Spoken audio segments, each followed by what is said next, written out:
Good evening, my friends. This is VJ Franz K. Are we seeing double? What is going on here? We have ELECTRIBE ESX1, and over here is ELECTRIBE ESX1-SD. What is the difference between these two machines? They look very similar. You can tell.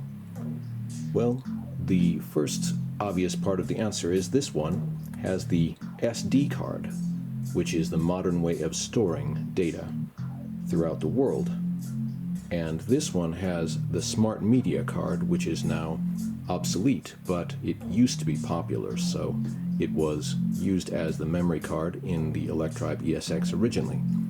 So this is the easiest way to tell the two types of units apart. This one was made, I think, in 2003, and this is from 2010. So this is the newer model. They made a few adjustments, but it's quite similar. The other major difference that you can easily see is this one has a much larger power adapter, and it has this power adapter connector, which is much like a MIDI plug, but it's not a MIDI plug. You could almost mistake them for each other, but they will not, the port will not connect, but it is kind of similar. And here, this is a smaller, thinner power adapter, and it also has a smaller, thinner connection going into the ELECTRIBE ESX-SD, the newer model. Now, this is the first time I've had an ESX-SD because I just ordered it off eBay. But they are very similar, so I thought I didn't really need one. But over the years, you might have seen me play this ELECTRIBE ESX quite a lot, and then basically the buttons stopped working, some of these buttons. So I'm going to get this one repaired eventually. And actually, if you have a good suggestion for a place that can repair my ELECTRIBE ESX within the United States, that would be great. I haven't decided yet where I'm going to use, but it would be good to have a place that knows what they're doing with this exact machine, because I had a bad experience trying to get it fixed at a shop that specialized in other kind of drum machines, but they weren't able to fix the problem. So anyway, they fixed other things on the unit, but they were not able to fix the main problem of the buttons. So caveat emptor, as they say. But looking for a good place. So now when you look down to the finer details, what are some other differences between these machines? The controls feel different. Now obviously you would have to have played them both quite a lot to really get the difference in the feel, but I would say that the keys are a lot stiffer on this unit. It's got more of a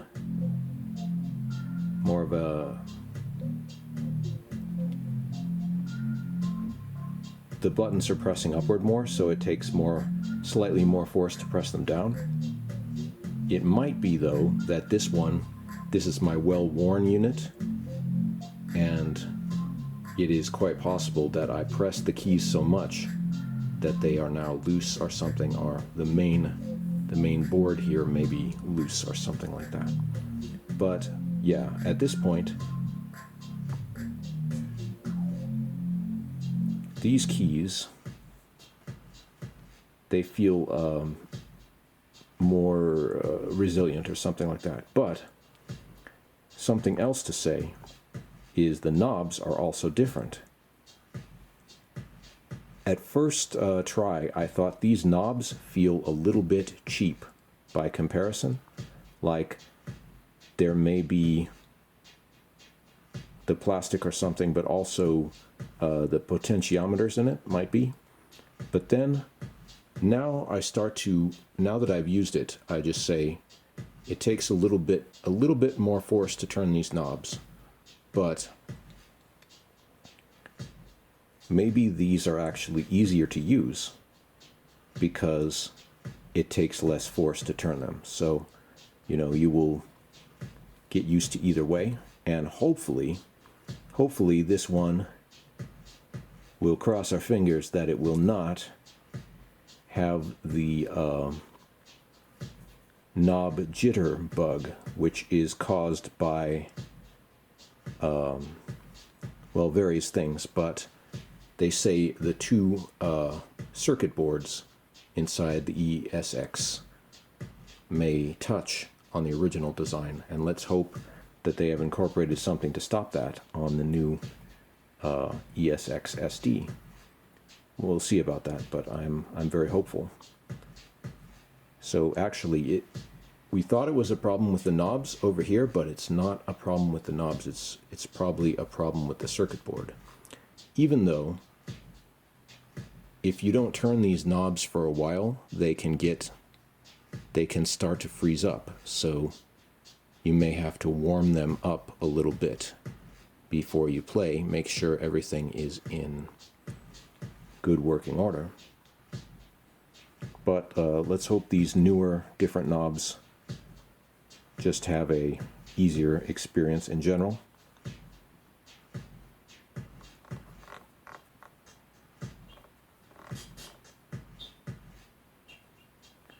It is possible that there is some damage to this selector wheel on this unit. But anyway, so they are quite similar, and once again, to reiterate, the main way that you can tell an ELECTRIBE ESX1 and ESX1-SD is by looking right here. You can see the SD card slot is here, smart media card is here. So that is the most obvious way, and the second most obvious way is look at the power adapters and make sure you get the right one. Don't order the wrong one. If you're ordering a replacement, unit off of eBay or something like that, and there are a lot, these units, of course, they are not available new unless you find new old stock, obviously, because Korg is not making them anymore. But I say, Korg, please make ELECTRIBE 3 to be similar in design to these classic ESX and EMX, which I'm going to look at in the next video in just a few minutes. Make them like this, because this was a really good arrangement of controls, and you're never going to find absolute perfection. That is impossible. Perfect for what purpose? You know, when you have a different purpose, you need a different perfection. But it's very good. It's very, very playable. And over the years, I have various drum machines, and some of them now sound newer. It's like the sound is clearer or something like that. And there's a lot to like about that. But if they were to make a new ELECTRIBE 3, they could use state-of-the-art modern sound outputs and stuff like that. They could have 24-bit sampling for the sampler, because that is ELECTRIBE SX. That's Sampler X. That's what the S stands for. Even though you can do melodies with it, you can sample anything you want. That is one reason why I have more samplers than other things, is I like a lot of different sounds, and I can get bored if I don't have the ability to load new sounds. Anyway, thank you very much for watching. Please subscribe to VJ Franz K. I'm a resource for these classic drum machines and also the new drum machines that are coming out. And in fact, as they design new drum machines, they should consider what is good about the classics and then maybe carry that forward to the new generation. We'd really like to see it. A lot of other people are still using these ELECTRIBEs too, the ESX and the EMX series, so it is a tested and true user interface. I might want the arpeggiator. I use this a lot, but I might like to replace it with a Chaos pad, as the ELECTRIBE 2s had.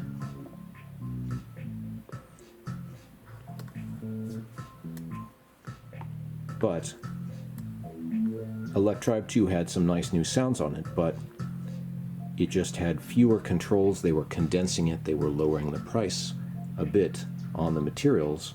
They made it battery powerable, and that was excellent, but the overall controls, most of us playing drum machines prefer the ELECTRIBE ESX over the ELECTRIBE ES2, which is the ELECTRIBE Sampler 2. But anyway, here we go. Thank you so much for subscribing and liking my videos. Please leave your comments and questions. Unlike some people on YouTube, I actually answer almost every question that people will ask me. But of course, try to read the user manual first before you ask something totally obvious. There are a lot of PDFs that you can find online and stuff that may cover your question. And I'm not sure if you can download the ELECTRIBE manual, ESX manual from Korg anymore. You may have to download it from an archive site of some kind, but anyway, it is still out there, it is findable, and there are a lot of videos that I and other people have made showing you how to operate these things, and that's because we think they're really excellent. You know, they have served us well over the years. In performances, I've used it with several different bands, as well as doing my solo electronic music and spoken word things, so that is very good. Anyway, thank you so much for watching, and stay tuned for the next part of this video, where I'm going to switch out the ELECTRIBE ESX and put in the ELECTRIBE EMX, the blue, and then we will also answer the question, what is the difference between the ELECTRIBE ESX and the ELECTRIBE EMX? So be sure to stay subscribed. You can click the bell if you like to be reminded when I do a new video, and I'm trying to do quite a lot of them because we're looking into spatial reality, spatial computing, and VR now, as well as the standard drum machines, visual effects, and everything else. So thank you so much. VJ Franz K, signing out for now.